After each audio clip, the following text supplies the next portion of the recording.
Chair of House Judiciary, Congressman Jim Jordan. He's standing by live at Eagle Pass, Texas. Congressman, it's good to see you. You are with Speaker Johnson and dozens of your colleagues. It's good to see you, Congressman. You know, more and more voters are saying, stop this border madness. Stop the collapse now. I mean, Biden has let in the size of Washington State, more than 8 million coming in.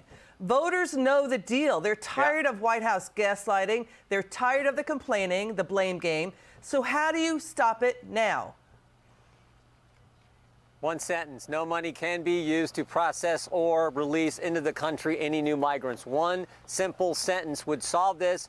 Tell the president, hey, we know you caused this problem. You're right, Liz. The magnitude of this problem, we are on pace. State of Washington now, but we're on pace to get to the entire population of the state of Ohio.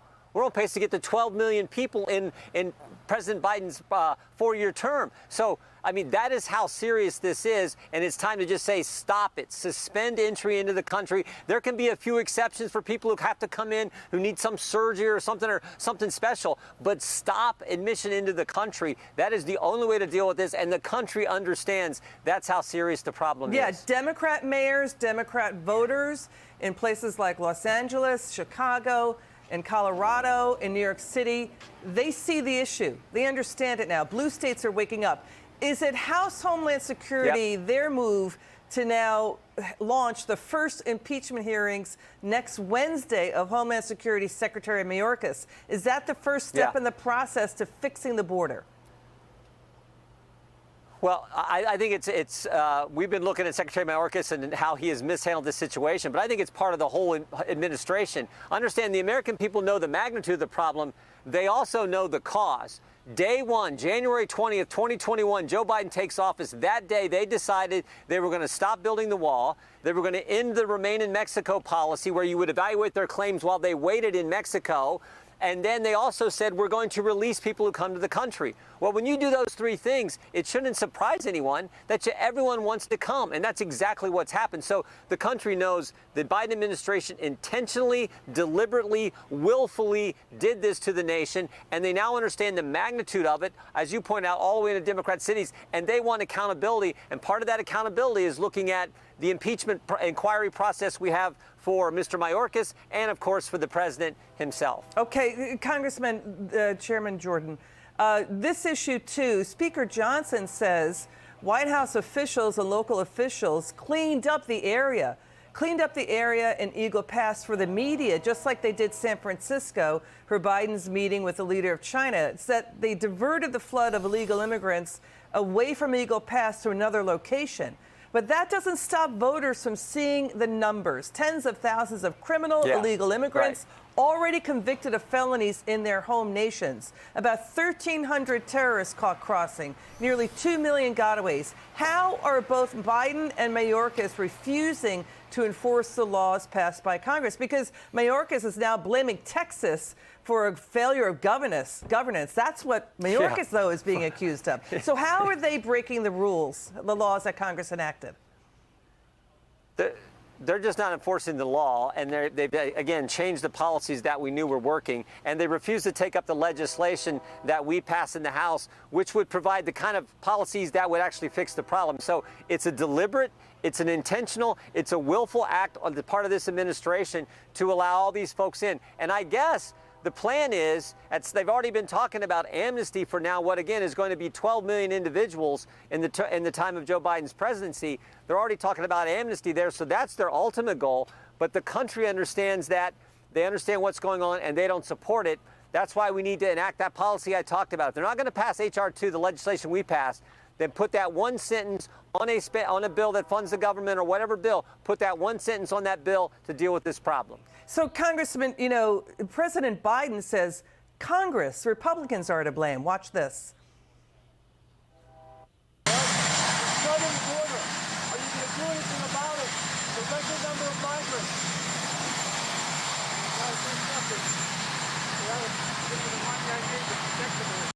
Okay, that's flat out misleading.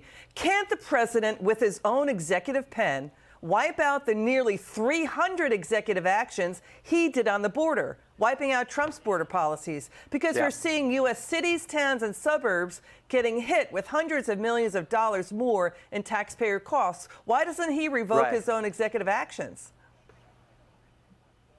No, he could, and under the immigration legislation, the act that governs this, the Nationalization and Immigration Act, under that act, he has the authority to suspend entry into the country now. So he could say, time out, we're going to suspend any entry of any new migrants. He could do that on his own. I don't think he will, as evidenced by what he's allowed to let happen the last 3 years. So that's why I think it's either he's got to pass our bill. He said he won't do that.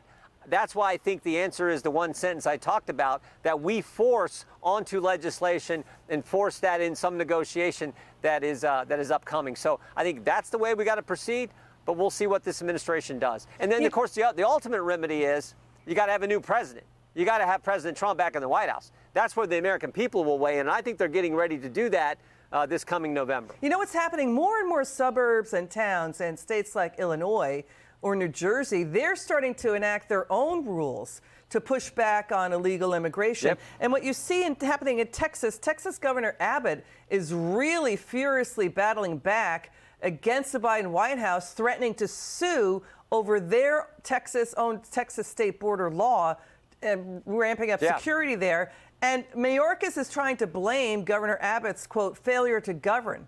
He says the Biden White House, though, the Abbott is saying the Biden White House is failing to govern. I mean, now, what do you make of the White House threatening to sue Texas in order to stop Texas's own new border security law? Yeah, because the Biden administration won't do their job. What is a requirement under our Constitution, under the federal government requirement, because they won't do it, Governor Abbott steps up with local law enforcement, and now he's getting sued. What Governor Abbott's doing is not just good for the state of Texas and his citizens, it's good for the country. But Joe Biden says, no, no, no, and he's going to sue him. So this is, again, I think just how backwards they have it, how wrong they have it. But again, I think it just underscores this is all intentional. They designed it this way. They want this to happen in the country, which is hard for people to grasp. Certainly hard for me to grasp. Why would they do it? Voters want it to stop. They're for legal immigration. They don't want the border. It's unfair to the border communities and to cities to have to deal with Biden's border crisis. This is a states' rights fight. The White House is going to claim the U.S. supremacy clause, that federal laws take precedent when they do that, threatened fight with Texas. But this White House is accused of breaking federal laws here. That's what you're saying, because the Constitution has this what's called a take care clause. It stipulates the president shall take care federal laws be faithfully executed. He's not doing it. No, he's certainly not. And that's, again, why, as you said, why Texas is stepping up doing what they're doing, because the problem is so egregious, so wrong. So I think you're going to see more of that from Texas, and God bless them for standing up and doing what needs to be done to deal with the situation. We were here today. We just saw right behind me, we saw illegals come across as we're here. 60-some members of Congress, and illegals are coming across the Rio Grande, walking up, pushing the razor wire aside, and walking through and coming into the country. We saw it today as we're here. Now, there's not the numbers that were here a few weeks ago, but we saw that take place while we were here. Seeing the border today. Congressman, we got breaking news coming in. The Trump team, former President Donald Trump's team, is asking the U.S. Supreme Court to step in and address the state of Colorado trying to remove the former president, from Colorado state ballots there. What do you make of the state's push, about a dozen, to remove the former president from state primary ballots? It's ridiculous, and everyone knows it's ridiculous. But this is the left's continuation of their attack on President Trump. I mean, never forget the sequence, Liz. They spied on his campaign, then it was the Mueller investigation, then it was impeachment, then it was they raid his home, then it was 4 indictments, two by the special counsel at the federal level, 2 at the state level, and now they're trying to keep him off the ballot. I mean, this is how ridiculous the left is. But it seems like every time they do that, the country understands that this is ridiculous, that it is wrong, and President Trump's numbers go up. And they also understand that when he was in office, he did what he said he was going to do and made the country stronger and better. That's why he's going to win again in November, I believe. House Judiciary Chairman Jim Jordan, thanks for joining us. He's live from the border at Eagle Pass, Texas. Thank you again, sir. Joining us now,